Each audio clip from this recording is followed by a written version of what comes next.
Stop trying to get back to the old you. She doesn't exist anymore.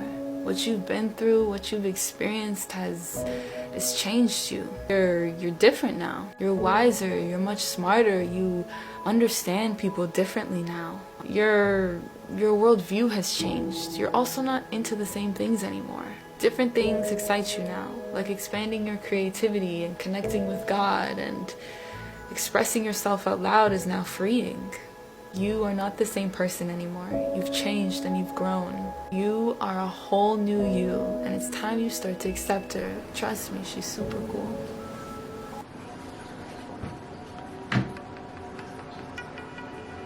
Dear Abby, here's how you find your confidence. Here's how you learn to be radically courageous. Step 1. Dive knee deep into your interests. Your hobbies are not just hobbies. They are what keep your spirit alive. My first word of advice to finding confidence in general would be diving back into your creativity, diving back into the things that genuinely bring you joy. For me, I can relate to creativity because that's what brings me joy. Writing, stories, journaling, sketching, painting, all these kind of things, even performing. Like when I was younger, I would put on fashion shows for my parents. Me and my siblings would do that, and I'd be in front of the camera just performing. Daddy sticker was in my belly. Oh yeah. A little tiny baby. A little tiny Bobby with the pregnant tummy. Oh, I find it tonight in a one-night hopeless way.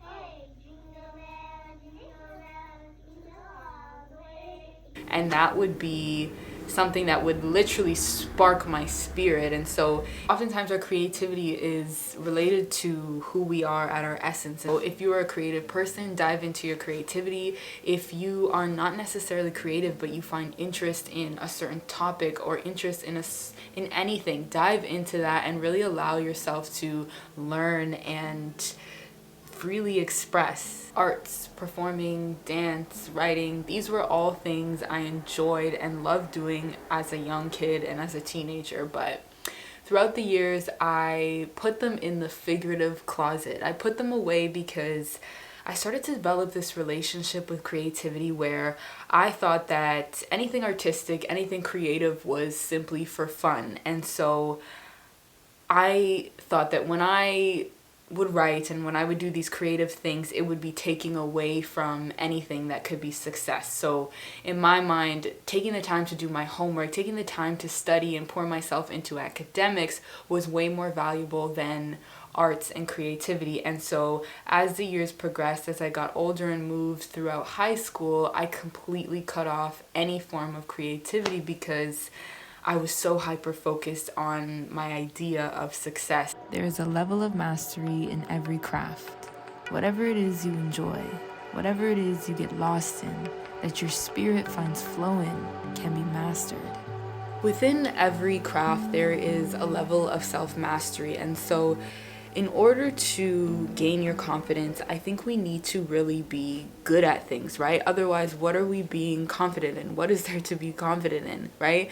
Confidence isn't this false sense of identity, right? We want to build a true sense of identity and build confidence amongst that identity, amongst who we are. And so let's master ourselves. Let's become the best version of ourselves in order for that confidence to trickle down. Confidence doesn't come out of thin air. We have to actually develop our skills, develop who we are, right? Mature in who we are, and then the confidence flows. What I'm realizing now is that mastery can be achieved in any skill. I was driving the other day and I saw a huge billboard for Disney animations, right? And I was just thinking to myself, wow, someone had to not only love drawing, right? To make animations, this is like a super hard, not even a super hard skill, but it requires a level of mastery to animate things and to storytell. And I thought someone probably just started off liking to draw. They like to sketch and they like to tell stories, and through the mastery of this craft, through mastering drawing, through mastering storytelling, came Disney, right? Came Disney animations. Disney is held in high esteem. Disney is a part of each and every one of our childhoods, right? And so I'm realizing that whatever it is you find interest in or that you feel maybe called to do, dive deep into that and master that craft, whether that be artistic or academic, right? I'm not saying that artistic is higher than academic. Be the best at it that you can be, and from there comes success. From mastery comes success, and mastery can be achieved in any domain, in any industry. Confidence is a cycle. It comes from doing, learning, then achieving.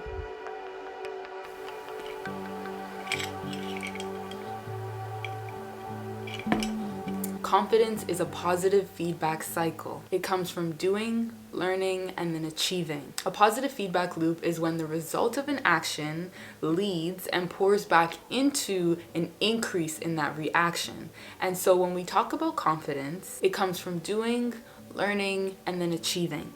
In order to gain confidence in something, we first have to do it. And so whether that is getting over your social anxiety and forcing yourself to say hello to the Starbucks barista, that is the first step. It's the doing. When I was a teenager in high school, I was extremely shy. I guess you could call it social anxiety. At the time, I didn't necessarily have the words to describe what it was, but I would notice myself getting very overwhelmed and very stressed when in social settings because I felt like I didn't really fit in, and I felt like the things I had to offer the group weren't really valid. I thought people were gonna think of me as weird, and so I decided that I would just not say anything, not interact. But as the years went on, I realized that loneliness is really not that fun, and that I actually had a really strong and deep desire to have friends and have a community of people that I could vent to and that I could relax. And so I decided that